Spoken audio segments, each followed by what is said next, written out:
Summer's over, we're on to the fall leg of the ChampCar iRacing series. It's round 9 of 12 on the home stretch for 2024's championship season.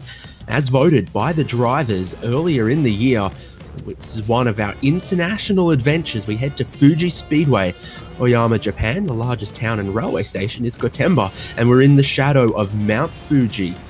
Over 10,000 feet tall, I think. It's high up there. But down here on the racetrack, there is some elevation change to deal with, around the 2.8 miles of raceway. And the car that our drivers are going to be contending with, the Ford Mustang FR500S, some American V8 muscle is going to echo through the Valley of Japan. It only makes sense, given that this was once an ill-fated NASCAR track, that we would put the Mustangs on the circuit and see what heavy cars, bad brakes, skinny tires, and too much power for the platform can do for you. As per the season, it's a 1-hour race this evening, and that is not so far from getting underway, qualifying just a little bit now.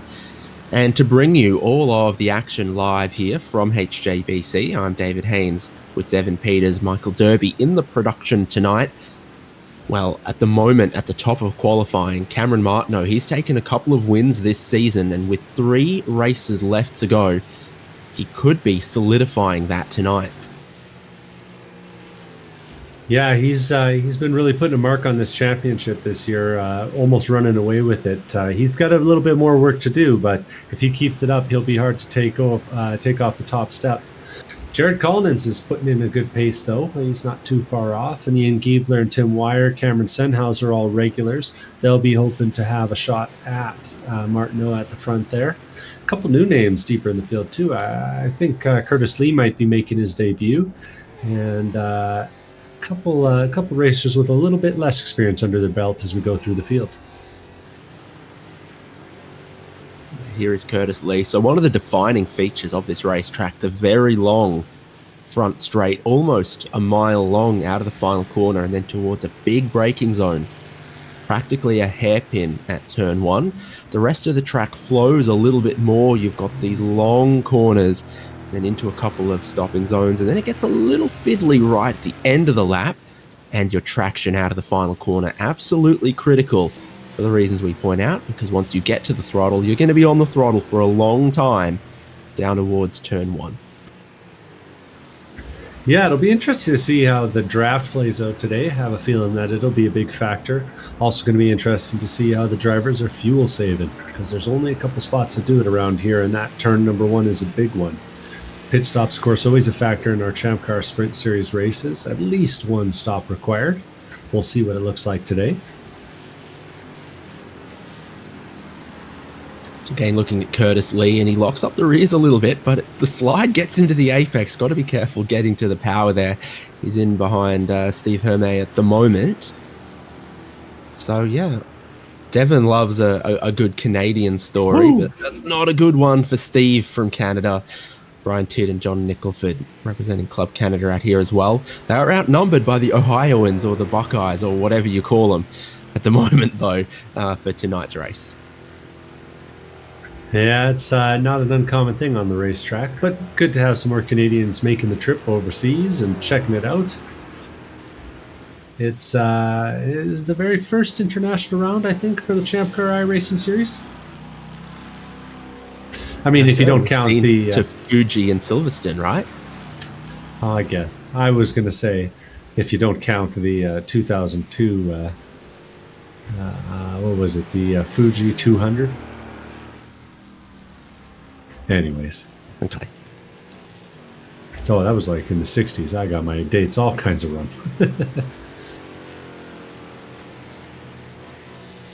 Kyle Robertson, 9th at the moment in qualifying.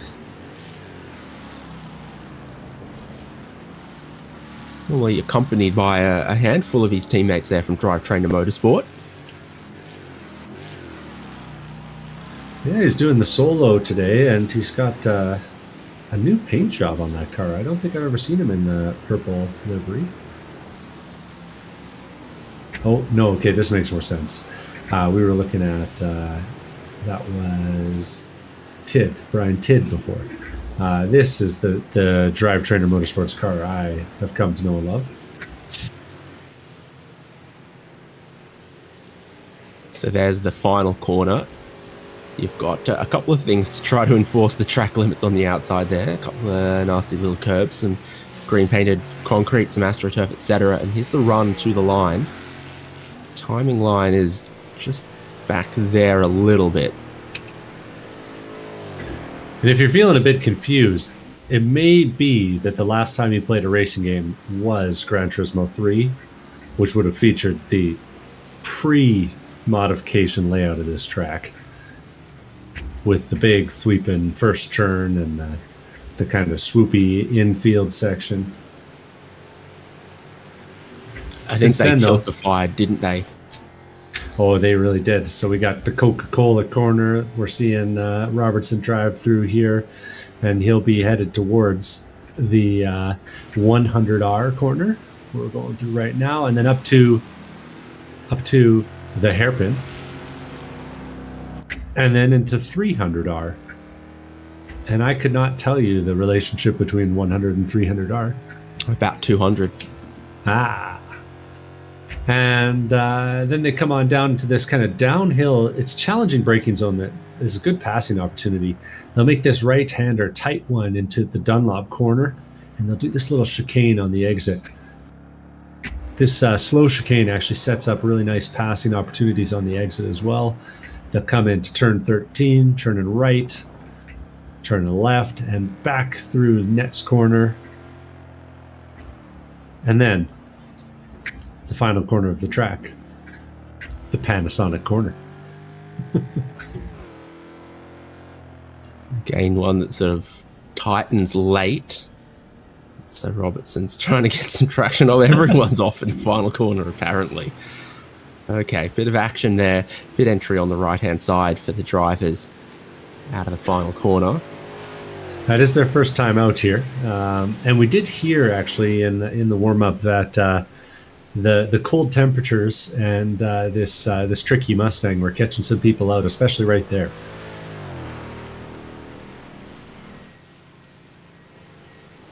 Overcast today. No rain in the forecast, though.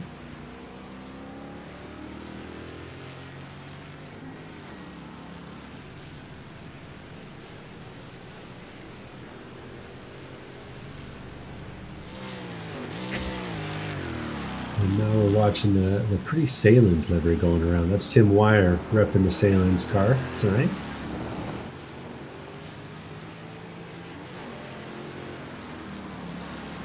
Had a pretty good qualifying session as Tim. He's up to 4th place now, 157.9. And live timing's available at hjbc.live. So if you're following your teammate, maybe someone you've raced with in the ChampCar Endurance Series before, whatever the case, and got a spare monitor to bring that one up, hjbc.live. It's the live timing right now during qualifying, and we'll have it all with the pit stop times and everything in the race. It's the best way to watch, all the endurance series. World Endurance Championship, all the best ones, IMSA, you take your pick, really.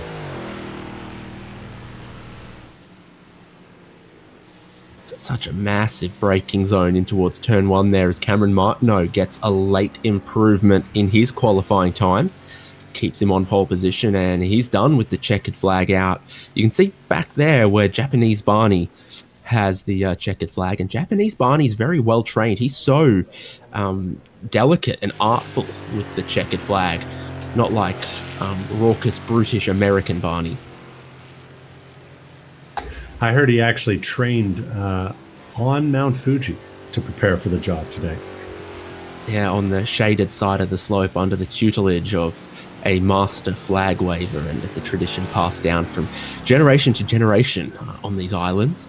So he's a real master of his craft, and we've got his services for the 1 hour race to come.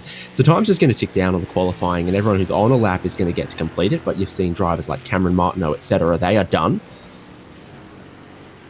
Here with Jared Collins So you're going to find 0.6 of a second to steal that pole away from Cameron Martineau late on. I'm not sure he can. I'm not sure anyone's going to take second from him. Yeah, he's had a tough first sector and a tough second sector. So unless he's got a nitrous puddle hiding in that thing, he's going to have a hard time doing it on the last mile. The good thing is it's far easier to overnight parts from Japan when you're in Japan. So Hector could get those spoon engines and Motex way quicker. True.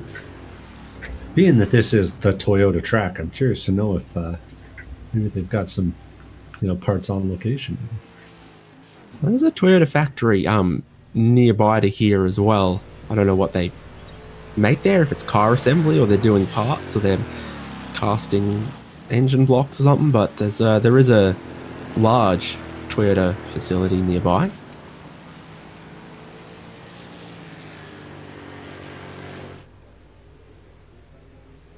Again, checkered flag waving to see everyone out. The pole time at the moment is a 1:56.7. So lap time's taking around about 2 minutes here for most. It looks like in the background that maybe Kyle Robertson will practice his pit entry. Not a bad idea because you've got to slow up from a lot of speed down to a pit lane speed limit of 37 miles an hour, I think it is. Not super quick, but you're approaching at over 100 miles an hour. So it is a big stop in the pit entry. Always worth practicing so you can maximize that. Logan Sennhauser will run out of time to demonstrate and will lock in the grid for ChampCar iRacing Series Round 9 from Fuji Speedway. 16 drivers with qualifying times will form up behind the iRacing pace car.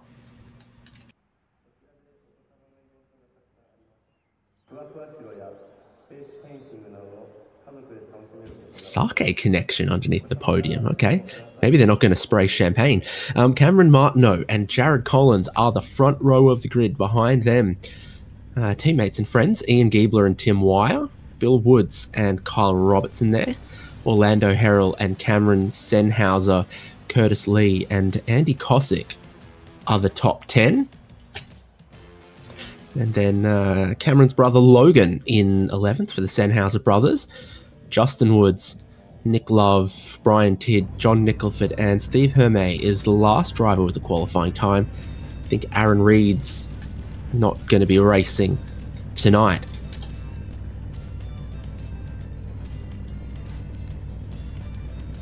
So again, that front row, Cameron Martineau, Jared Collins, good qualifying from Jared Collins. Cameron Martineau already with wins to his name this season across a variety of different cars. He's won in GT4s, he's won in the Toyota GR.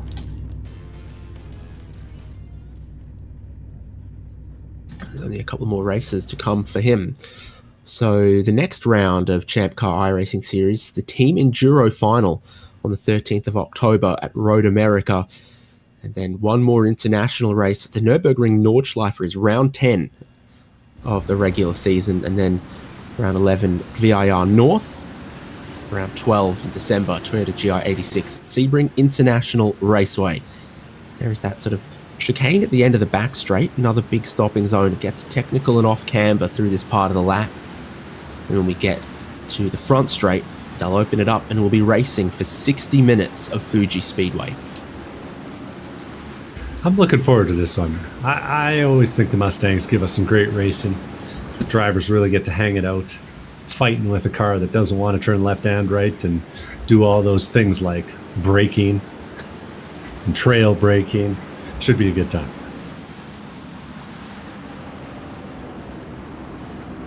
Long view down the front straight. Pace car holding them till the pace car peels off to the pit entry on the right.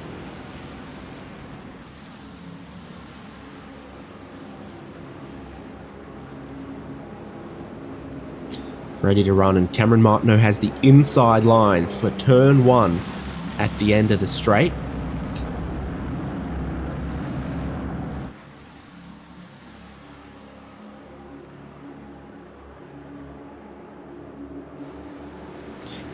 And he's going. Green flag waves, 60 minutes starts now. Field of Mustangs headed down towards turn 1. Martineau ahead of Collins there. That looks like Giebler from the inside row was watching Cameron Martineau very closely, so he could look down the inside of second place. It's cold tyres, got to be careful how early you brake here. Track drops away through the right-hander, looking to get good traction off the exit. Don't think Giebler on his tight line is going to get that, so Collins stays into second place there, but Tim Wire in fourth. Kyle Robertson and Bill Woods, tight left-hander, very sharp at the apex here, but you can flow some speed through, and that's what Robertson tries to do in front of Bill Woods. Now Woods is going to look around the outside of this long flowing right-hander.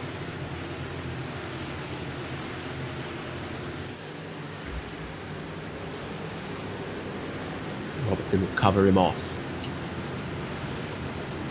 Yeah, they're keeping it clean through the field. It's been a little argy-bargy in the back. We got Justin Woods diving up the inside of Andy Kosick for what looks to be 12th place right now.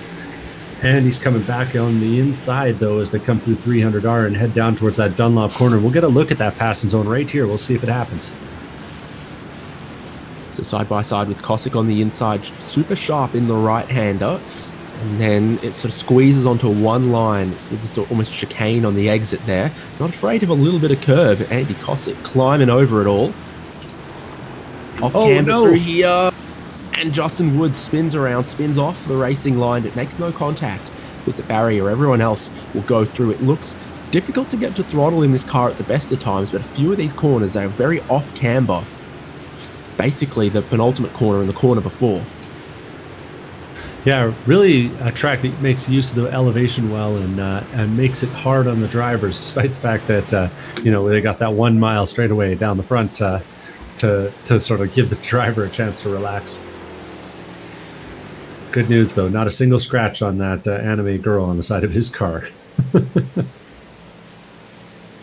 The fact that you don't know who that is should get you banned from the country. But yeah, what's the peak speeds there? Past 120, 130 miles an hour. Certainly some speed in towards turn number 1. And Hatsune Miku is undamaged, but unfortunately running in 16th place now. I thought when you said it, I'd have a clue, but I've got nothing, buddy. The drivers, though, they've got something. They're holding it together. Collins and Giebler are chasing down Martineau, doing their best to stay with him at the front of the pack. Maybe learning a few lessons at this phase of the race. So the top 5 looking pretty good at the moment. Kyle Robertson having made that move on Bill Woods up into 5th, now leaving Woods a tiny bit behind. Orlando Harrell is next in behind him, having closed up a little bit. Big stop zone here again. A few big braking zones around here. Yeah, thankfully iRacing doesn't make you deal with the brake fade that you might experience in a car like this, at least not yet. Do have clutch wear though. That's definitely clutch overheating. It's a H pattern gearbox in this car. Road car ratios mean first gear basically never gets used. 6th gear is not a whole lot of use. You might be 2nd or 3rd out of a corner like that, and then going up through the gears as you go down the long straight here. Full power, 4.6 litres of V8 taking you down the straight. Kyle Robertson looks like he could be lining up on Tim Wire there. Cameron Martineau sets the fastest lap of the race. A couple car lengths between 4th and 5th place at the moment. Looking to the inside. 5th place Kyle Robertson, and braking back on the racing line. And Bill Woods steams in pretty hot, runs a little bit wide. Bit exciting at turn 1 this lap. Top 3 getting away now from all of that. There's your leader Martineau going through the left-hander, followed by Collins and Giebler. Deeper in the field, Cameron Sennhauser's holding off the likes of Curtis Lee on the inside line into the Coca-Cola corner. You're seeing now from Curtis Lee's perspective as Sennhauser seals him off. This is the Sennhauser Cameron, not the Martineau one.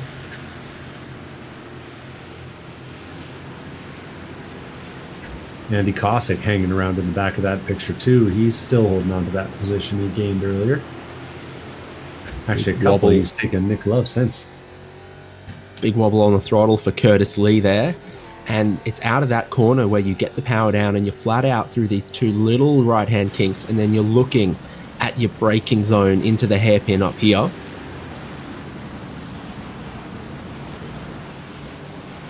Nicely done.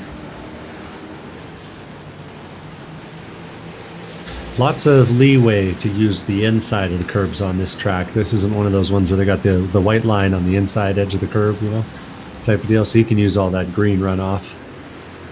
The grass parts are, on the other hand, are a little bit slicker than the... oh, no! Speaking of, Nick Love finds a slippery part of the track there. I think maybe just a little too much bump on the inside of the curve.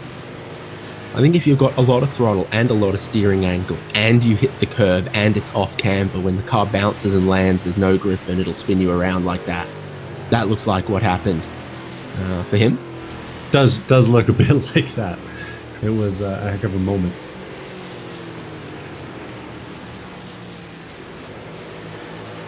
Looks like they'll be lining something else up again, though. Andy Cossack this time getting a bit of a run on Curtis Lee. He breaks early, though. Stays out of it. It's a deceptive corner. You're so far out, and there's not a ton of great, great references at the point where this car needs to start braking. Yeah, somewhere in a slightly different time zone, maybe. Cossack's trying so hard to get up the inside there, not quite having the luck, but he'll have the advantage with the tighter exit to get back to the right here through 300R. Doesn't quite manage to get alongside. This track really has a lot of the character of Suzuka when you're racing, both in how it's flowing, but also how in a lot of the passing happens right at the start of the braking zone. If you got the run, you get alongside, you get right in there. Otherwise, you're going to have a hard time.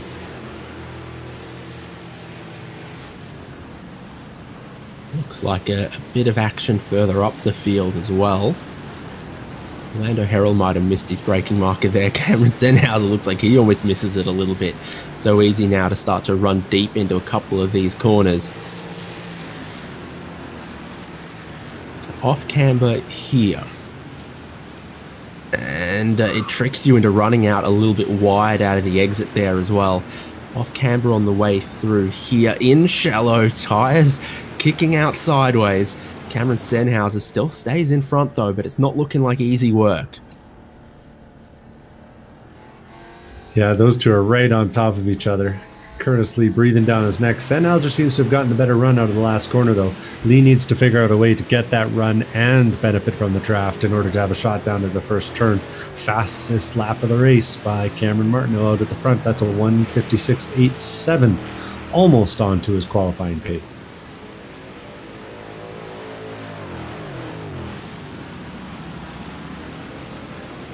A handful of good battles forming in the early section of this race. That's in a little deep on the brakes for Curtis Lee.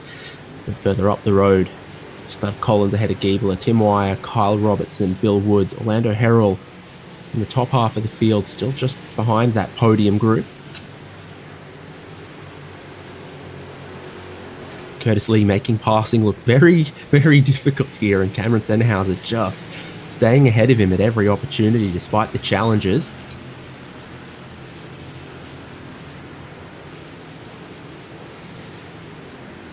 Interesting to note the different lines there. Lee kind of getting wide on the exit of 300R and then having to sweep all the way back to the right before trying to set it up for the left-hander there at the hairpin. Sorry, that's 100R in the hairpin. Either way, yeah, having a hard time getting around that corner and getting back to the throttle as fast as Sennhauser ahead. Different driving styles. It seems like Lee likes to make a lot of his lap time in the braking zone, whereas Sennhauser's more of an apex to exit kind of guy.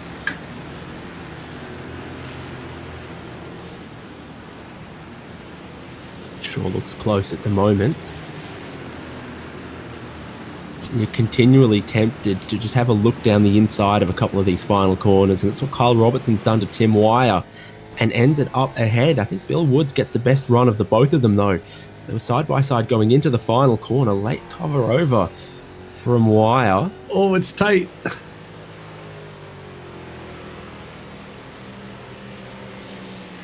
little bit of side drafting there from Bill Woods. He gets the whole draft from Tim Wire and a little bit more. He's got the inside line going down into turn number 1. We'll see if he's able to pull it off. Oh, he breaks a little early. Oh, and arriving on the scene was Orlando Harrell, just out of shot. He came up on the rear bumper of Bill like, I don't know, a fast thing. It was scary for a moment there.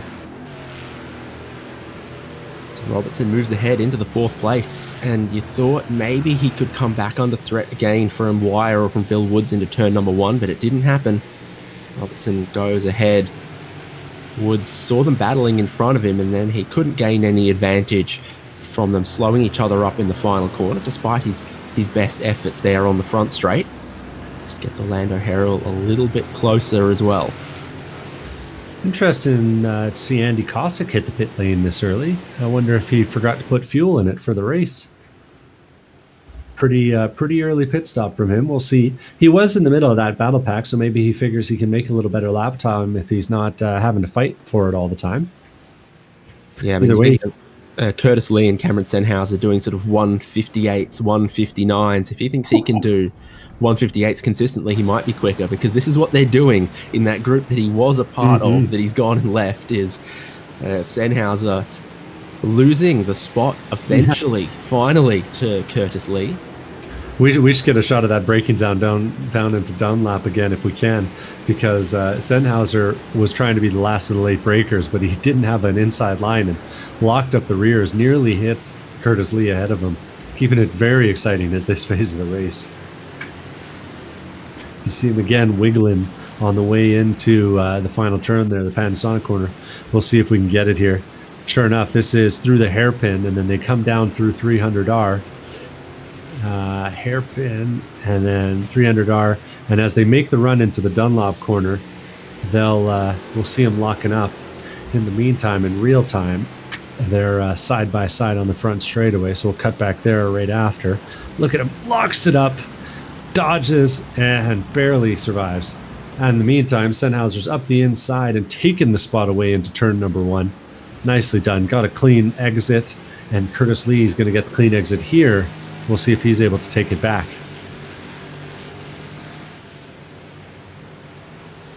Sure enough, overlapped into the Coca-Cola corner. The outside line's the good line, and we see why. Curtis Lee's going to carry a little extra speed. Senhauser has nowhere to go, and Lee comes flying by on the outside. You're going to get any team orders here as Logan Senhauser gets closer to Cameron Senhauser.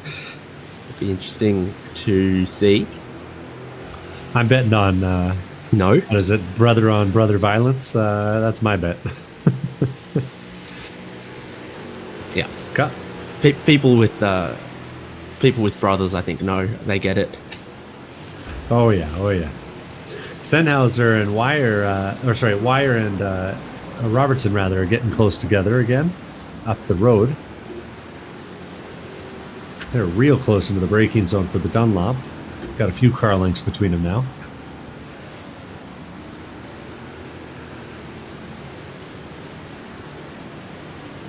And they've spread it out again just because it's one of those observation things. You look at it and it changes. I know my advanced particle physics, I'll have you know.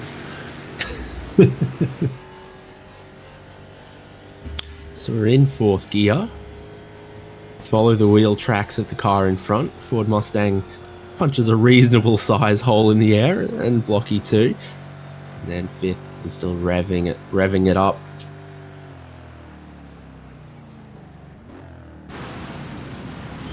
Wire and Woods both run a little bit wide.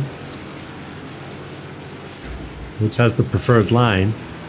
Remember, we saw that outside line is a little better, but it's not overlapped, and Tim Wire's going to close the door and get the run through the Coca-Cola corner.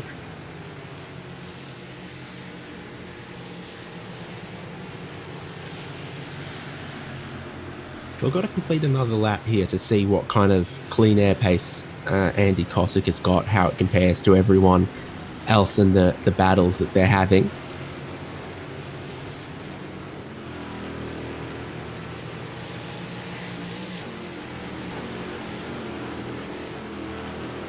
Battles like this one, battles like Curtis Lee, Cameron Sennhauser, Logan Sennhauser. Yeah, they're doing some over-under stuff there last time through the hairpin.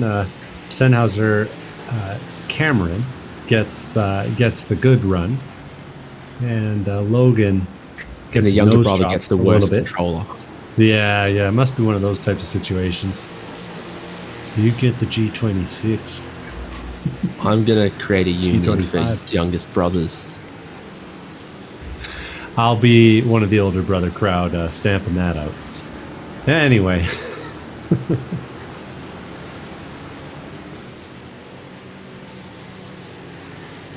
You see Logan there really taking the wide line late apex, try to get smoothly to the power on the front straight, but it is a much longer path out that way, and if you're the car in front, it leaves you very vulnerable to someone trying to dive bomb you. So it's a line that he can take. Oh, is that around and damaged? Ooh, it's a purple Ryan yellow Tidd. car. Yeah, of Tidd. It is. And he has that kind of issue we've been seeing all race long, where you get that last corner a little bit wrong. We'll see it here. He comes up the hill, heading towards the Panasonic corner. He's already a little loose, actually. Tires spinning up, and sure enough, turns in a little bit early, hits the curb, tracks out wide, and slides it to the wall. Mustang's pretty durable, though, and they got a fast repair to help, so he's straight into the pit lane and getting a new nose on the thing. Kyle Robertson back under pressure from Tim Wire. This is in the top 5, battle for 4th place right now between these two.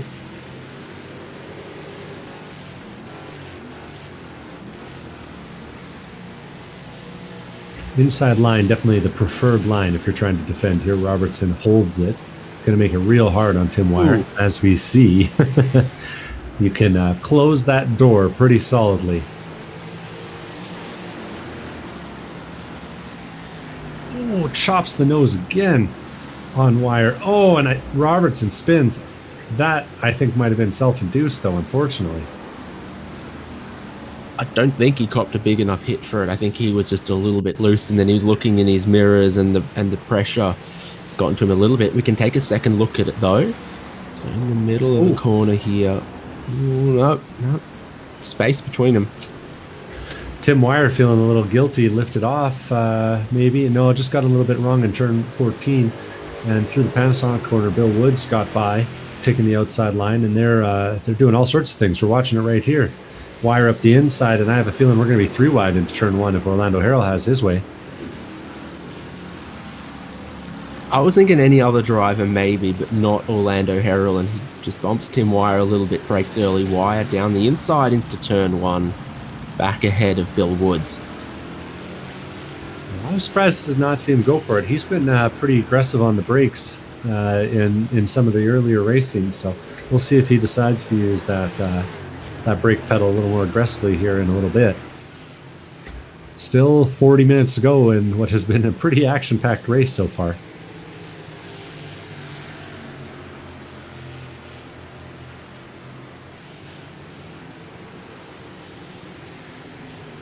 So I am just keeping that eye on Andy Kossik's lap times, because he's just a little bit quicker than Sennhauser's and others. So he's in the 58s on the previous lap. He's about to finish another. Got the leader starting to deal with some lap traffic. Cameron Martineau's just come by Brian Tidd, who had to take that early fast repair. Ian Giebler and Jaron Collins aren't far behind. We'll see how they handle this first little bit of traffic. Always easier to be the second guy through, right? Probably. Knock on wood.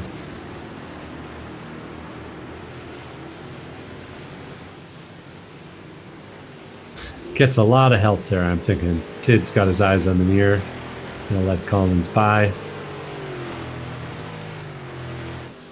Really praying the commentator's curse doesn't strike here. Sure enough, he'll take the outside line into turn number 1 and make that work.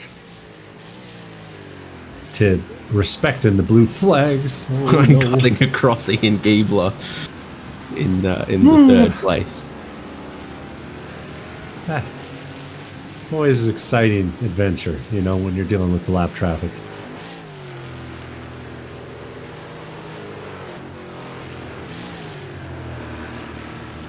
What's this doing for your blood pressure? Mine's not great at the moment. Ian Giebler's wisely decided that discretion is the better part of valor, and has not decided to pass at the Coca-Cola corner. He's going to decide to do it in the hairpin here. Makes the move work towards it. And continues on. He and Collins, they haven't been having the nose to tail battling we've been seeing a little further back, but it's been lap time battles. It's been tenths of a second here and there between the two of them, and that'll have cost Giebler a few.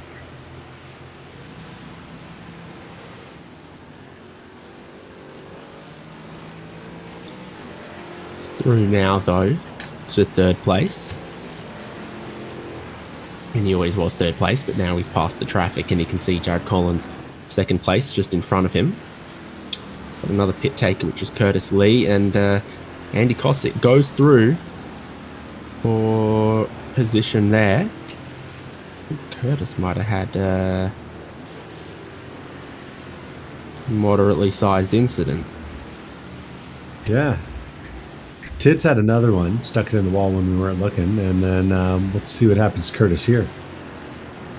Well, this is Tid first. Oh, this is Tid, yeah. So yeah, we're seeing it's that same uphill corner, striking again, almost a carbon copy of his last accident.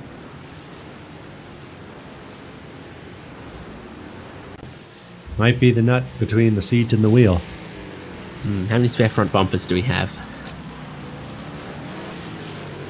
I think only one on the trailer today. We'll see if he gets a fresh one.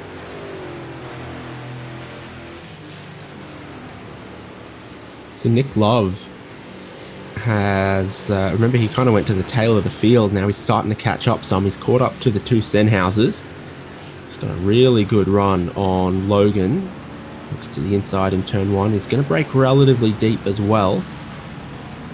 And just sort of parks it there. Classic maneuver. All the way off the exit, how you might expect, but I think he's got the spot. Yeah, good stuff there. Nick Love knows how to make a pass. Oh, up ahead of them, there's some smoke. Is that Tid again? Oh, he's having a hard day. We heard, though, the track's pretty treacherous out there on these skinny tires, and we'll get another look at it. Car might not be handling so good without a front bumper.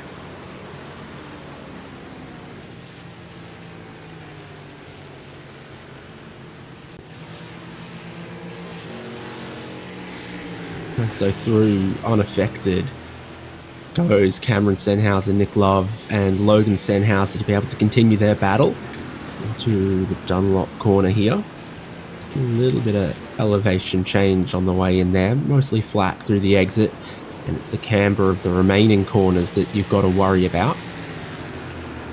This is one of those tracks that's got enough runoff. There's more pavement in the runoff than there is on the track, so lots of room to work if you're making mistakes.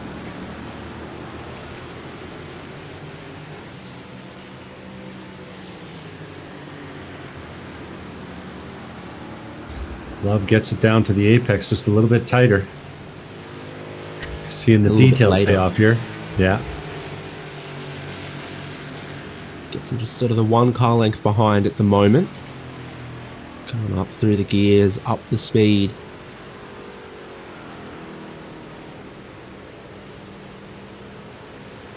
Got a fair bit more right now, and he's going to do a very similar move to what he did earlier on. The brothers must have their heads spinning. Sennhauser defends. Does Cameron on the outside. Love leaves lots of room. That's a single monitor line if I've ever seen one.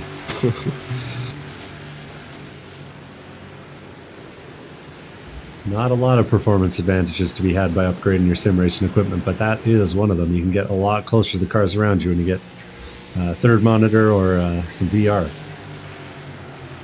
Seems to have worked out though in the end, because around the outside he was Stronger than Cameron Sennhauser was, very cautious on the inside. And now Love moves ahead of the brotherly Love. Action a little deeper in the field. John Nicholford just put a move on Justin Woods into turn number 1. And ahead of them, Steve Hermetz took a spot away from Justin as well. That's battle for 11th place.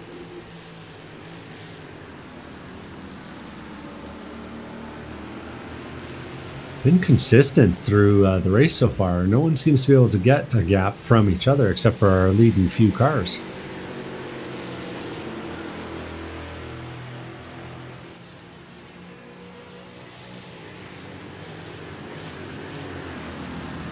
Ooh. That was an exciting little move there. A gap that did not exist on the outside line, but Woods correctly recognizes that. Protects the paint job once again.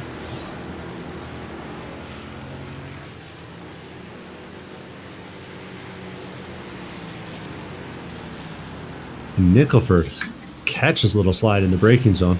Switching gears, though, we're up at the front of the field. This is Orlando Harrell making moves at Tim Wire. They're battling still over 4th place. Just barely holding on in the background there is Bill Woods. He's running 6th, qualified 5th. He's running that monster livery.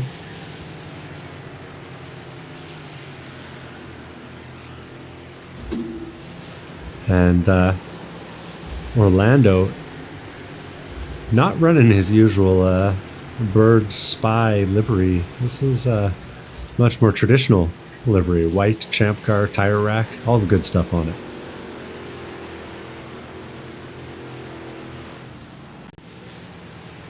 So we said we might have lost Curtis Lee. Let's take a look. Here he is. It's a big slide. No, that's where he lost the time, and then he pitted after that. So I was looking at how much time he lost pitting, going maybe he towed, maybe he had a bigger problem.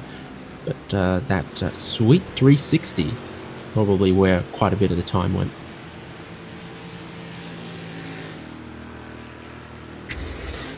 Watching Tid now.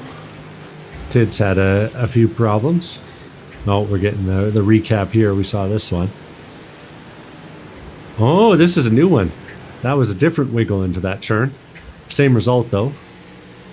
And I have to think that shunt on the front end maybe knocked the toe out a little bit more than it might have seemed.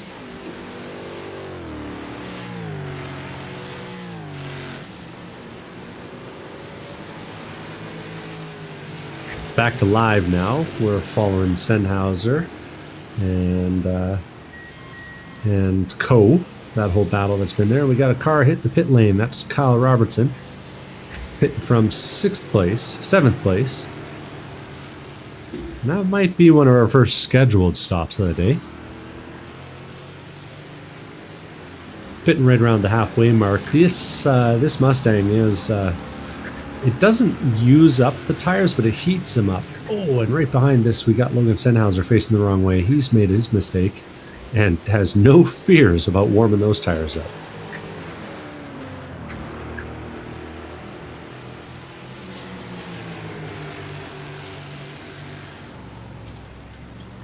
Here we go with John Nicholford and Justin Woods side by side on the front straight. Smoke's just clearing as they head into the exit of turn 1. Get through there clean. Oh, and that looks like it could be a spot for Justin Woods. Oh, it's real close. There's a little bit of overlap. Will Nicholford push it? He doesn't. And Woods slams the door shut at the apex.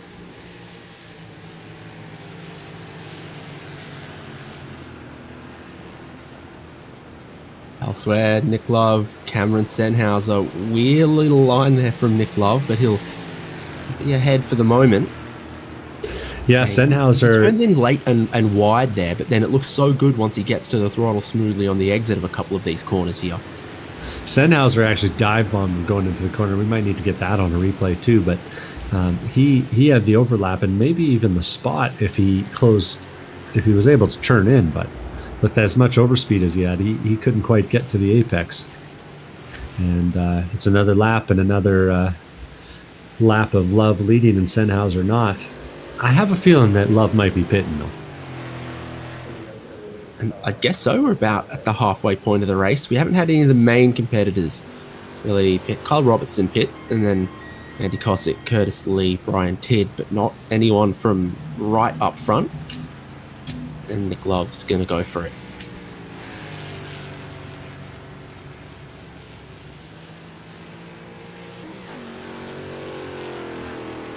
So it's our second real pit stop, you could say, maybe third.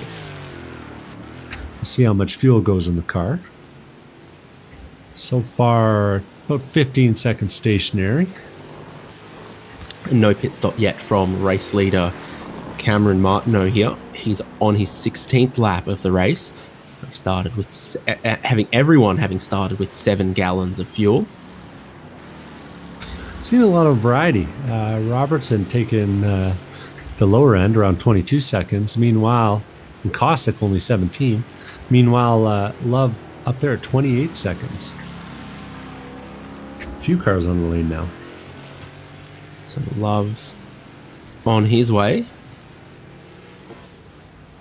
Hermet's up on the jacks, taking at least 2 tires.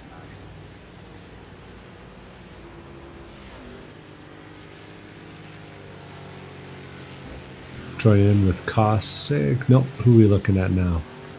We got John Nicholford.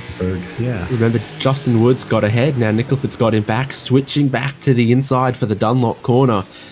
Goes Justin Woods. Has a classic move. Oh, and Nicholford too deep. Oh no! On the grass and T-bones him. There's contact between the both of them in the hairpin chicane. And Nicholford, he was out way wide on the grass, spun, looped it right into the perfect pit maneuver on poor Justin Woods there. Tim Wire and Bill Woods at pitting, and these guys will probably pit at the end of this lap as well after that. Gotta think so. Kyle Robertson coming through on the lap traffic, Andy Cossack as well. And it's gonna be a little awkward. I hope that car's turning for you, John. I hope it's turning. Oh, didn't want to. Cossack gets by. We're going to see it again. Cossack, he goes to turn in, and well, that car doesn't want to turn, and it goes right off the track. And for a moment, I thought we were going to see another T-bone, but gets away with it. Tim Wire, first of our top 5, is pulling out of the pits just ahead of Bill Woods there. It's Tim Wire now going through turn 1. Wire after the stop listed as running 7th on the track, but I think that'll sort itself out relatively quickly. There's a little bit of drift action going on there. There's been some variety across the pit stops. Not everyone's taking tyres. A few drivers seeing the opportunity maybe to take 2.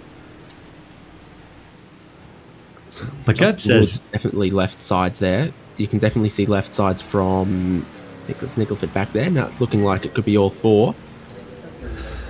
Oh no, Hermetz has just had an issue and let Curtis Lee by. 2 of them are a lap down, battling for position though. We'll see it here. Hermetz, he turns in.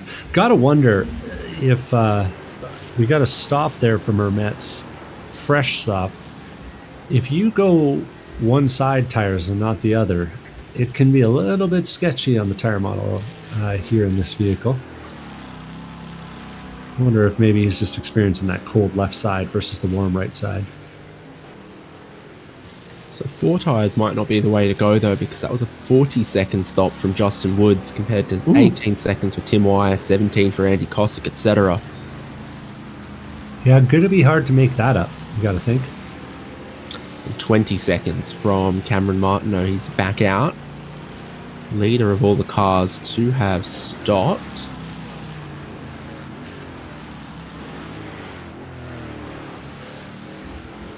Yeah. Been pretty People's quick going to get up to speed, and there's Tim Wire on the front straight. He's barreling down his Wire, but Keebler's gotten it all kinds of wrong going into 1, but it's not going to be enough. to close that gap. So I'm not sure how Tim Wire got undercut through all of that. I'm a little curious as well. He had a quick stop, he did. Maybe the entry was a little bit more timid than some of the other guys. Clock's not starting until pretty deep on the lane here. Martineau's out, and he's in a bit of traffic. He's got John Nicholford ahead and Logan Senhauser right behind. Nice livery on this one. Rothman's classic.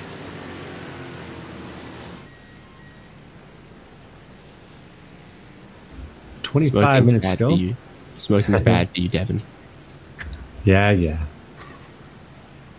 We got, who's that? That's Jared Collins hitting the lane. He's currently the leader on track. That'll go away once Martineau comes by. Martineau heading into that Panasonic turn right now. Harrell's on the lane too.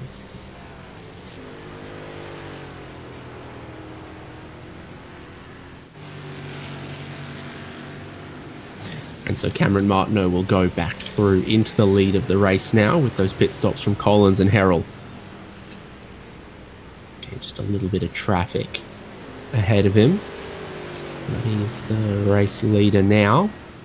As Logan Senhauser also stops to give us a pit stop from everyone. Martineau says, I'd really like by. Please let me by. Nicholford gets the message eventually.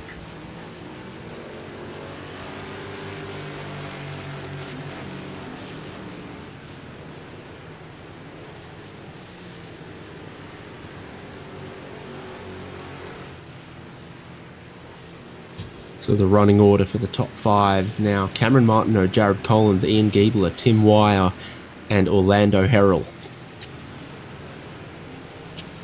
Roughly how it was before the pit stops. Quickest stop was Tim Wire from that group. So it gets him just a little clear of Orlando Harrell for the moment. Gets him a little bit closer to Ian Giebler, but as we saw, not close enough.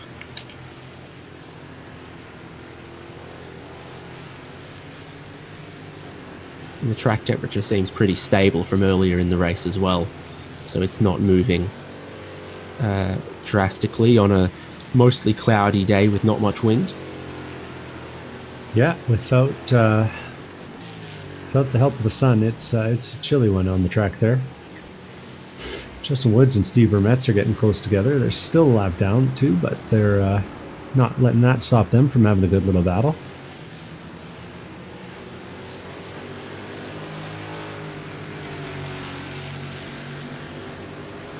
Got to remind myself that after that last corner, there's about a 20-second interlude before the next phase of the battle.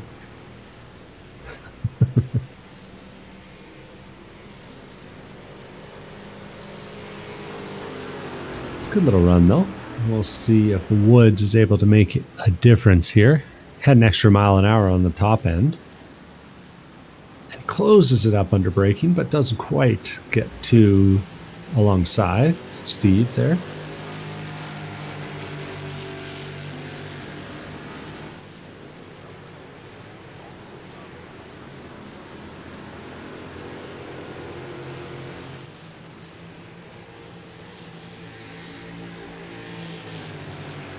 I think you can get suckered into carrying too much speed through this long right-hander and then ending up wide and offline braking into this next left-hander. So neither of them get to quite the same racing line that Cameron Martineau, race leader, does in the background. So the optimal line, you get suckered into carrying too much speed through the first part and compromising the second bit. It's really a track that asks you to effectively compromise your corners, right? Like I recall we have a mutual friend that doesn't believe that the last corner, oh, there's a move up the inside, that's nicely done there for a position. We have a mutual friend who doesn't believe that the most important corners are the ones before the straights, but I think sometimes that's the case, and this is one of those tracks where making sure you get the good run onto the straight is really kind of part of the keys to being fast around here. Oh, Bit of slide there from Woods. He'd done so well through that final couple of segments there. It's under a little bit of pressure, and Cameron Martineau's going to be watching carefully what goes on.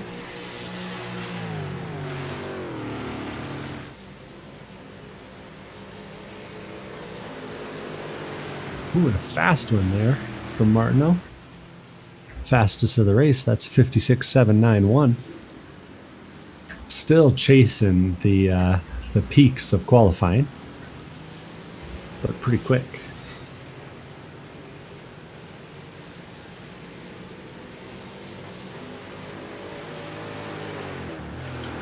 Oh, 156.7. Yeah, 700s off so far, but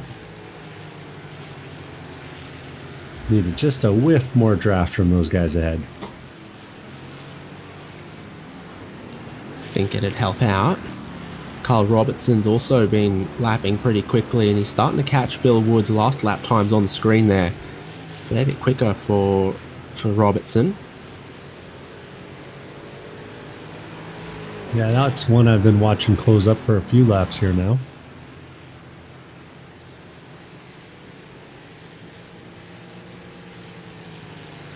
There's a town in Australia called Robertson, and it's home of the Robertson Potato Festival.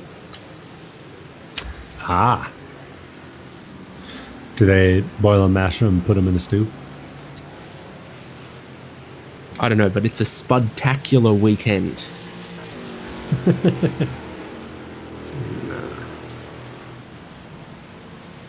Oh, it's my birthday weekend next year. Oh, I guess we know where the whole crew's going. Maybe we'll have to schedule Bathurst around that weekend, do all the whole team on the mic kind of night.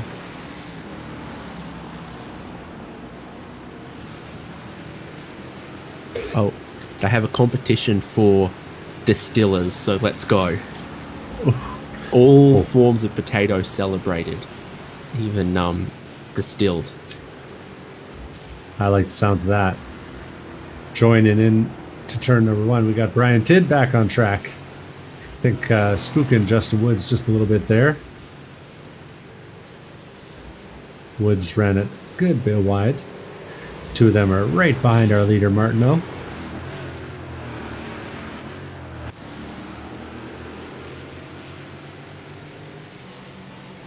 And we're checking back in on battle for position rather than just a battle on track. This is Sennhauser and Nick Love going at it through the Panasonic corner. And into... Had a kind of long pit stop, to be honest, so he's now got to pass again some cars that I think he passed earlier. I think he took two tires, one on each side. Might be what happened there. Just kind of a classic strategy with these Mustangs. The cooler rears does help. I don't know if it helps 10 seconds worth, but it helps. It gets ahead, and that's just classic textbook. Toe down the front straight, down the inside in turn one. Maybe picked up a bit of a problem there. I think that might have been a missed gear. Sennhauser suddenly had a run where he did not before. Outside, though, for Nick Love, and he's going to hold it through 300R. Going to see if he can make this inside line into the hairpin work. He's trying. Oh, braking late. Gets to the apex first, and that's going to be a spot for him.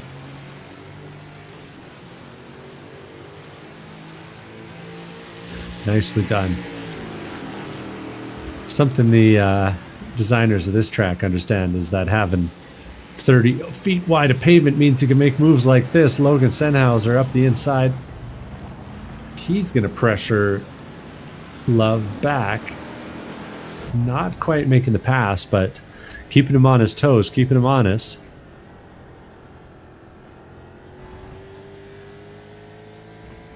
Looks like a lot of work from that perspective, I'll be honest.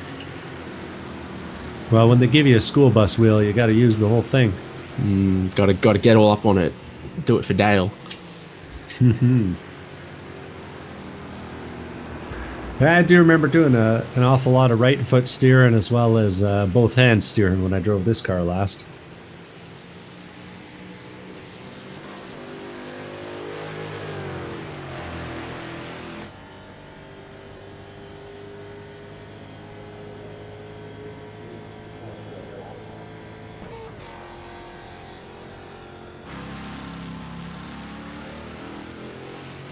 So is there a chance to strike back? That's quite a bit later on the brakes for Nick Love. And they do get close on the way in. And then he has that wiggle, that moment on the outside.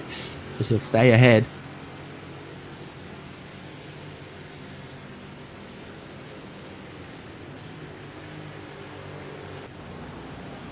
Woods and Robertson are getting close together. Meanwhile, Robertson's closed that gap right up on the rear bumper.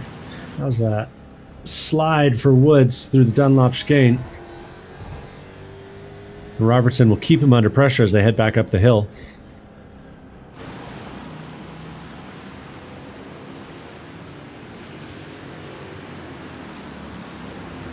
Careful on the exit there. A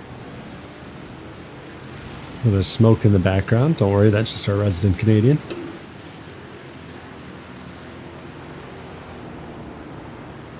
Robertson getting a good run here. Maybe doesn't maximize it quite as much as Woods does, though. I think Woods will have enough momentum to keep that gap. We'll see if it closes down heading into turn number 1. Oh, and the internet strikes. The Woods blinking in and out of existence.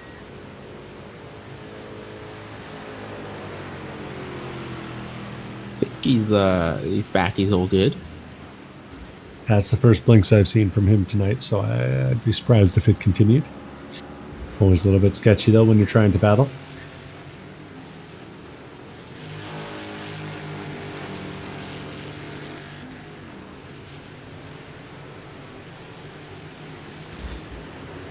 Woods has managed to reestablish that gap a bit.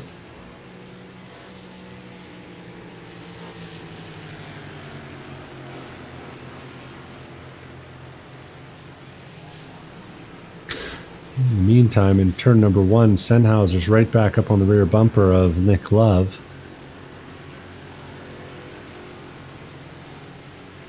So we'll see them coming down the hill.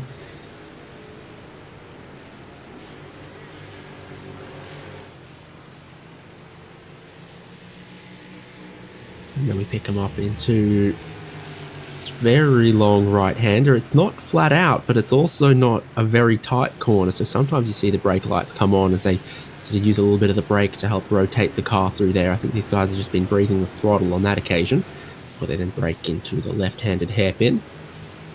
Pick up the power there with a lot of room on the exit to then go flat out here and try to pick the braking zone into one of the more technical parts of the lap. Nick Love really gets a nice entry into that corner. Really like his line through here. Seems to set him up well up the hill and always gets him a bit of breathing room before the big straight. That right-hander just there that they've just gone through, he always looks like he's wide there, and then he turns in and he gets to this nice apex, and then you see how tight the track is on the exit there, and you go, oh no, actually that's a really good line. But every lap it looks like he's a bit wide on the way in, and then he ends up looking very good towards the end. Another little problem for Bill Woods, right, as Kyle Robertson's looking to attack him into turn 1. And it's not going to stop him on the exit, though. He's right up on the rear bumper as Robertson. I wonder if that grandstand on the front straight is causing Bill's computer a little bit of grief. Nope. Who knows what it is? Robertson gets close again, but going to have to be real confident on the overtake to make this work.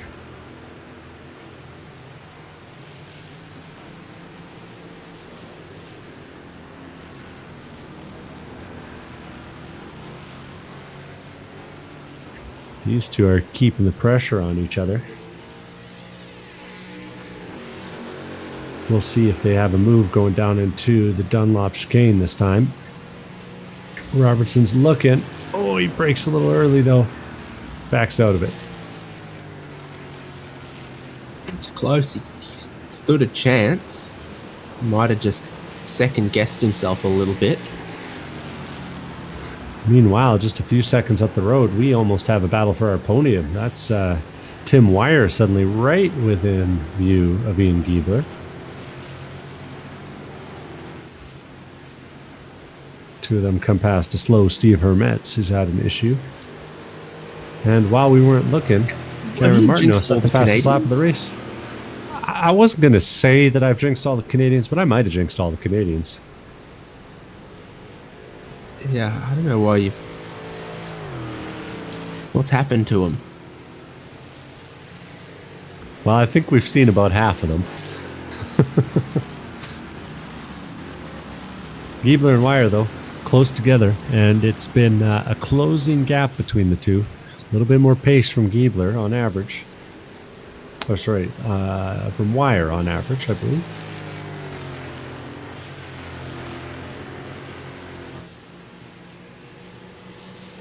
We haven't checked in on Martineau and Collins for a while, but Martineau out the front, he's got a 13-second gap back to Collins.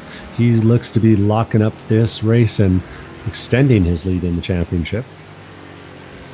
Behind that, he'll be a long way off in the distance when Giebler and Wire are racing.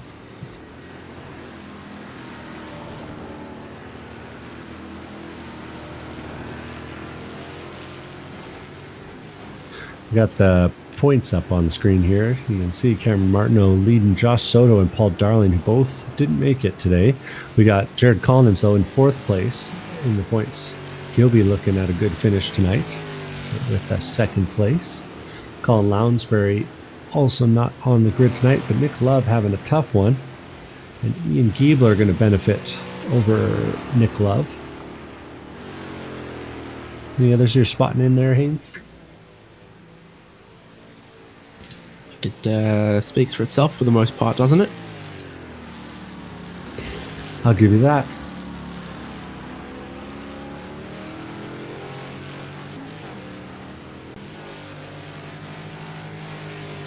Kyle Robertson's right back up on the rear bumper of Roberts Woods as they head on to Bill Woods as they head on to the front straight this time.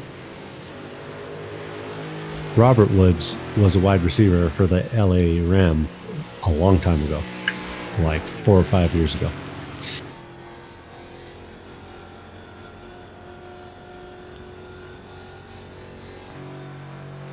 So you're looking at that battle between 6th and 7th. Robertson looked to have about half a second a lap more pace, closed down a moderate gap, but has since then, well, passing's not necessarily easy. That's the truth. Oh, and it almost got easy there. Bill Woods narrowly avoided a shunt from Kyle Robertson heading into the Coca-Cola corner that time. I don't know if Kyle just missed a braking marker or what, but I bet you both of them got stains on the inside of the shorts there. And the battle goes on between Logan Sennhauser and Nick Love as well, because Logan Sennhauser looks to strike back. He's got the power of all of those horses on the side. Clydesdales, if you will. Nick Love inside. Didn't think it was the place to be, but actually I think it kind of works out. And they'll remain side by side in this battle.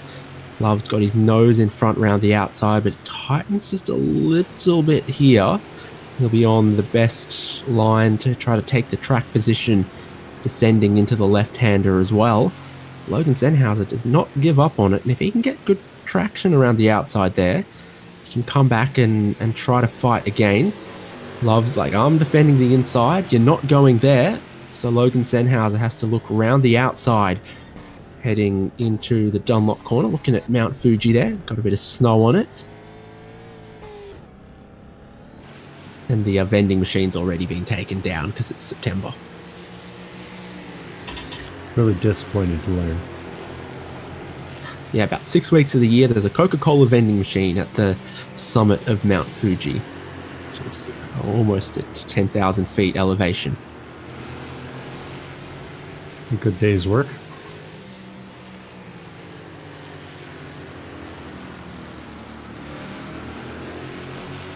Robertson's right on the bumper. Woods going through turn 1 this time. They've been close together for a few laps now.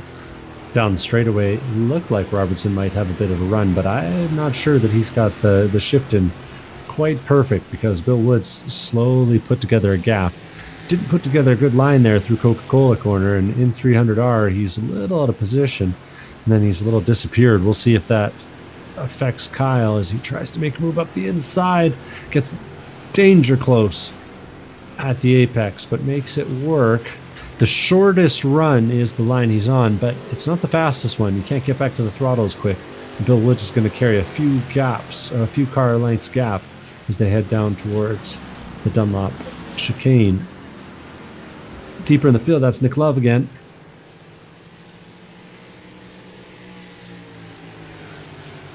Yeah, Love side by side with Logan Sennhauser while the camera was away from them. The two of them can't keep away from each other by the looks of things.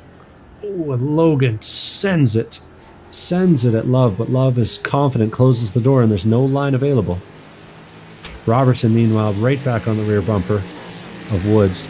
We're bouncing back and forth between these battle scenes. Very admirable of Logan Sennhauser, though, to never give up at a second shot at Love.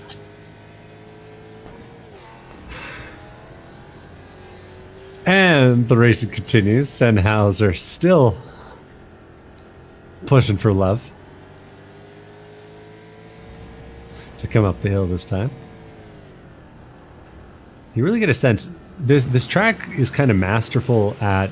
I really appreciate, like, the track does not show you where the line is, pretty much anywhere. Sure you enough. get a lot of sort of tightens late, opens late kind of corners here where you're thinking, no, don't turn in yet, not yet, and then come towards a late apex, and then also managing that with how the camber works, maybe trying to place your car in a place where the racetrack could give you grip in places that wouldn't ordinarily be the line. So down the middle of the road, Nick Love's got to worry about which way Sennhauser's going to go, to his left-hand side, around the outside, or a switchback.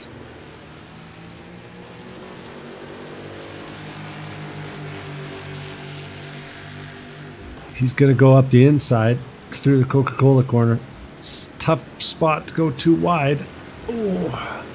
Nick Love handles it well, though. Because some people would say that you can't hurry Love, you just have to wait. They might say that. Kyle Robertson is all over Bill Woods. The two of them were so close through the hairpin this time by. I thought they were going to wreck while we were watching the other shot. Oh, and Woods has a little slide on the entry, and that's going to be enough. That's going to let Kyle Robertson get alongside. He's going to have the preferred line, the wide line on the entry. That should give him a good run on the exit if Woods isn't able to park it. He tries to. Let's see. Does Robertson have what it takes down the straightaway to get alongside? Good racing, multiple places in the field with just 2 laps to go in ChampCar iRacing Series, round 9 from Fuji Speedway. Cameron Martineau's looking to romp home with the win in this one. It's Cossack having dramas in the background of the final corner. Bill Woods under pressure from Kyle Robertson towards turn 1. Good run from Robertson in the green drivetrainer motorsports machine. As he gets to the inside there, it looks like a good line again. Woods is going to try to cut back on him, but I think Robertson's got this one for the moment. That was cleanly executed with a good run. We haven't seen a lot of that out of turn 1. So the other battle in the field, Nick Love and Logan Sennhauser. And are they about to have a carbon copy repeat of what we've just seen? Heading down the front straight, Nick Love was middle of the road, back to the racing line. Logan Sennhauser closing in from now 2 car lengths back, 1 car length back, approaching the braking zone. He really picks it up. They brake at about the same time, heading into turn 1, and then running a little bit wide is Nick Love. So underneath him goes Logan Sennhauser, and it's about the traction off the corner. I think whoever's got their nose in front into the next corner takes it. Nick Love's got that preferred line up the inside. He makes it work. Love had half of his nose in front as well, so Sennhauser knew that he had to give space. He did, and let Nick Love stay ahead. Love's a wily guy. I wonder if he drove it a little bit deep into turn one and let the line go to Sennhauser, because getting the inside line at the Coca-Cola corner matters more, I think. Love don't come easy. It's a game of give and take. You're a monster. Meanwhile... But then he runs wide here, and they'll get side by side through a place that I don't think is great side by side, and that's good news for Sennhauser, as he then ends up in front for the next right-hander. Cameron Martineau's on the final lap of the race, just in the middle sector of the lap, and he's using all of that road there as well. And it means there's one more lap for the rest of these other battles as well. Kyle Robertson defending Bill Woods.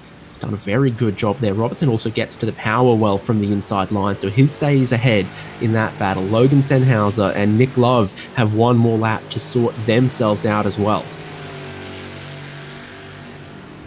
Yeah, the two of them are keeping busy up ahead. Robertson one and Woods last are time keeping in tight towards turn one.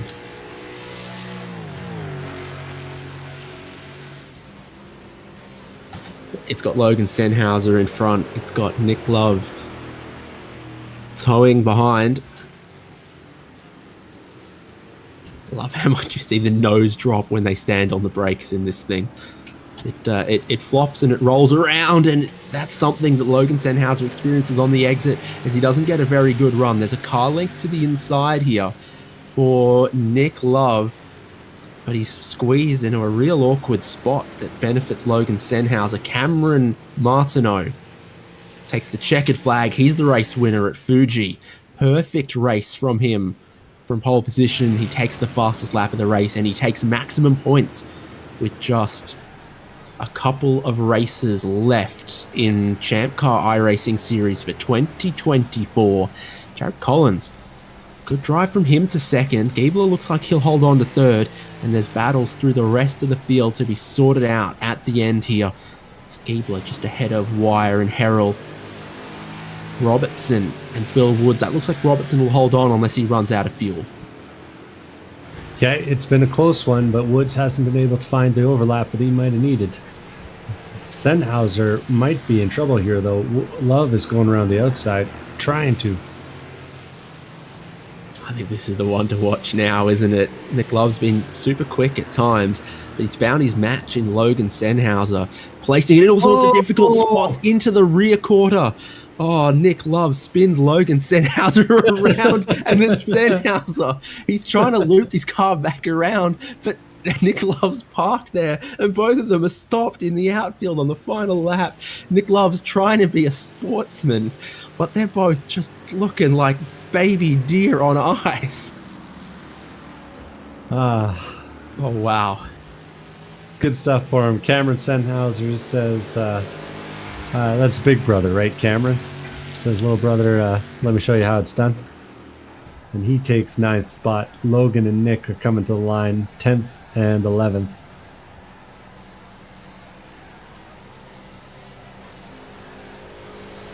Oh, man. What a bizarre little final lap for Logan Sennhauser and Nick Love. They were racing each other very hard, but I have to say very fair towards the end there. And Nick Love knew he bumped and he didn't want to run. He is a man to honor, that guy. So the final results are in. That's Cameron Martineau taking the win. Jared Collins second, Ian Giebler third, Tim Wire fourth, Orlando Harrell fifth, Kyle Robertson sixth, Bill Woods, Andy Cossack are 7th and 8th. 9th place goes Cameron Sennhauser, 10th to Logan Sennhauser. 11th place, Nick Love is the last car on the lead lap. And then we got Justin Woods, Stephen Hermetz, Curtis Lee, John Nicholford, Brian Tidd, and Aaron Reed rounding out the field. Remember, if you did at least 50% of the laps in today's race, you are potentially entered into the Best Be Here prize, the $250 draw that occurs 3 times a season. All these drivers that completed 50% just have to show up for rounds 10, 11, and 12 to have their shot at winning some money towards a little bit more racing this year. Looks like Cameron Martineau did 31 laps. So the halfway would be a minimum of 16 laps. That would be the 50%. And got a couple of drivers will chat with us. I think in the absence of second place, we can go for a different trio, which would mean grabbing fourth place, Tim Wire. Congrats. Oh, I think you pulled the wrong person then. I finished fourth, but I'll talk to you guys. Yeah, no, that's what we're doing. Oh, okay. Hi, guys. I missed the first part of that. So yourself and Ian Giebler, Orlando Herald, a couple of others, some good battling in the front half there, and then you're just not quite able to get Ian at the end. Yeah, Ian and I, that's actually why I hopped in the booth to talk to him for a minute.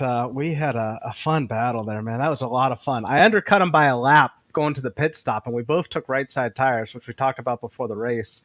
And I really tried to do all I could on that outlap, like to the point that it got a little sketchy at a couple points, but I gained, I think, 2 or 3 seconds on him there. And then we just, we had to be running some of our fastest laps at the end of the race, which was a lot of fun. It was a great time. I had a little contact with Kyle earlier. I don't know if that caused him to spin or not. I hope it didn't. We were running pretty hard there in the beginning, and we just got together in those S's, and we made a little contact, and I kind of back off of him. And as he was getting out of the corner, he started spinning. So hopefully it wasn't me. Obviously, I wasn't trying to do that, but no, we were having a lot of fun, and Kyle and I always have really, really good races together. So obviously, hopefully Kyle knows that wasn't intentional if I did cause anything for him there. Benefit of the doubt might go to how many drivers we saw spin in that same corner in the complete absence of racing anyone. So I can believe maybe it, you can look at it that way. And Fuji Speedway, I keep hearing from people who sound like they should know that a lot of the Japanese tracks, they've got sort of a different pavement to them. It's a different grip to a lot of other race tracks. I could believe it. I mean, this track was slick, but the Mustang, it always drives real loose no matter where we go with it. I mean, Sebring's that way, Daytona's even that way. So putting it on a tight track with this, where you've got some real long gears at times, a lot of times you're in third when you think second would be faster, but for some reason, because of the torque, third's faster, and it just really makes the car lug around the corner. So you're pulling a lot of corner speed. And yeah, I mean, I think Cameron was even saying when we were in the lobby there that he had a couple times where he almost lost it too. So, I mean, I'm sure we all had moments at times. It was definitely wild, but fun. This is our first time on this track in the series, and I had a lot of fun on it anyways. I'd like to do it again.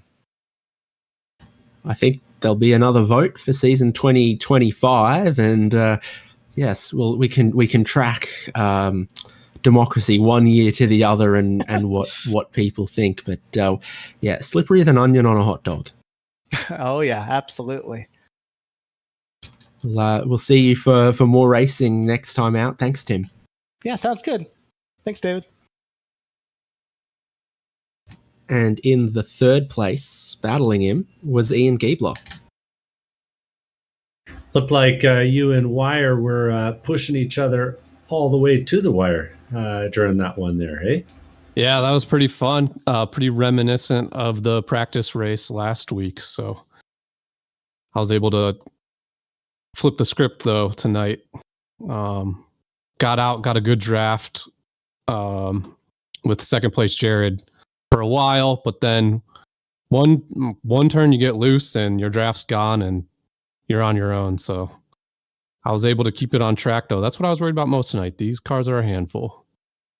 We were just talking about that with Tim. How's your heel towing in the braking zone? I use an H pattern. I know Tim's using paddles. I'm able to just blip and it goes into gears pretty nicely. And I left foot brake, so that works for me. I wouldn't drive a real car like that, but it works in these cars in sim racing. Absolutely, makes sense. And it's been a pretty long season, but a pretty decent one for you. You're currently sitting in fourth place after 9 rounds. How you feeling? Nice, that's good. I think I usually come on strong in the second half of the season, get in my groove, hit my stride. So I think I've had a top 5 finish the last 2 seasons, so I'm happy with where I'm at. I know Jared finished ahead of me tonight. I think he's a spot ahead of me, if that sounds correct. And then Cameron's been having great races, and we've had some non-regulars hopping in. And so you never know who shows up, where you may end up, but I've been happy overall, and I love seeing the attendance, so no complaints. Well, hey, it's always good to attend if you manage to win some champ bucks, whether through the prize, the big prize, or the Best Be Here Club. Got any plans for racing this year?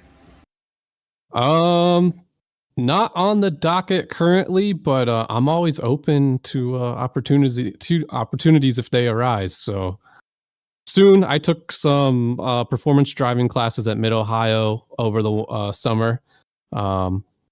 And just trying to get out of the sim and into the real world and get comfortable to come join you guys eventually. Well, as you know, it's the best place to do it. It was good to have you out tonight. Anyone you need to shout out? Always my wife for getting the kids in bed and taking care of that while I play with my imaginary race car. And yeah, that's about it. Sounds like a good time. Thanks. All right, thank you.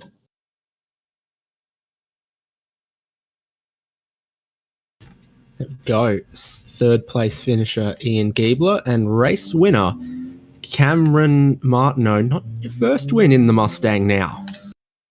No, that yeah, I think actually first win in the Mustang this season, right? And I don't know what the car count's up to at this point, but yeah, that was a fun race. The car's this car's such a ton of fun to drive. We were just talking about it, where you really have to drive it with your feet, and it keeps you on your toes, especially with all the camber and off camber that's here at Fuji. It's pretty impressive that the wet guys over the weekend, how fast and how much commitment they have, and yeah, compared to like what we did tonight in the almighty Mustang. Great opportunity to bag some points at a critical point in the championship as well. Yeah, definitely. I was actually a bit surprised to see that Joshua and Paul aren't here tonight. I'm sure if they were, we would have all been, fighting, and I'll add in DJ there, even though he's not in the points fight. But yeah, it probably would have been a great race and a great show for the broadcast. But I'll take the points for sure. It'll definitely get rid of one of those lower results. And then the next race for the championship coming up, Mazda MX-5 on the Nordschleifer, feels like it could be quite a bit different to this. Oh, 100%. That track, you got that long straightaway, so being in the draft through that entire, basically the entire track is going to be so critical. I have a feeling it's going to be a great race, and pretty close, a lot closer than I think some people might think. But that's an awesome combo. It's a great track, a great car to drive there, and should promote some really close racing.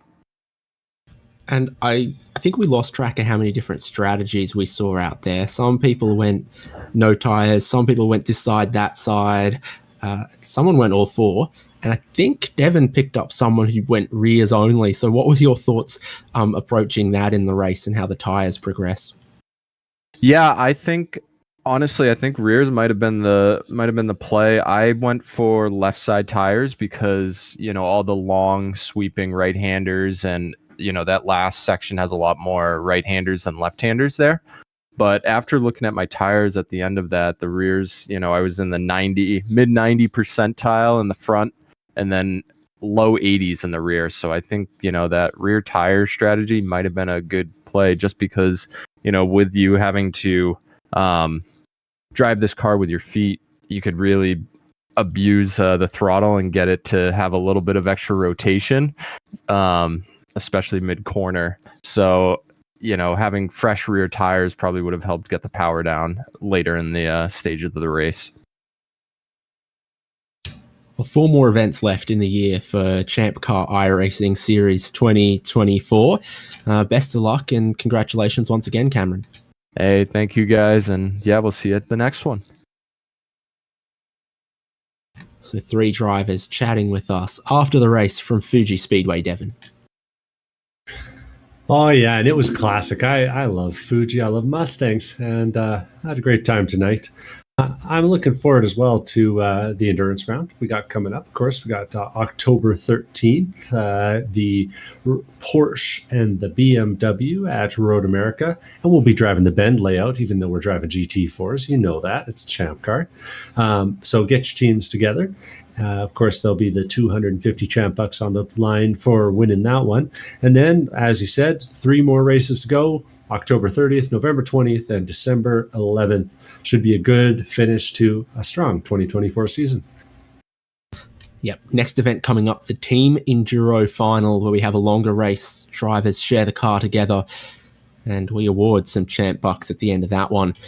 So make sure, if you want to get your team together, you go to forum.champcar.org, see all of the details, all the information there, and we'll also be posting on the CCIS Discord server to keep everyone up to date about when the registration's open for that one, which should be really, really good. That's all of our racing from Fuji Speedway as Cameron Martineau takes the win from Jared Collins and Ian Giebler. I've been David Haynes with Devon Peters, Michael Derby on the production. We'll see you for the next ChampCar iRacing Series event. We'll also see you on HJ channels for Spec 5.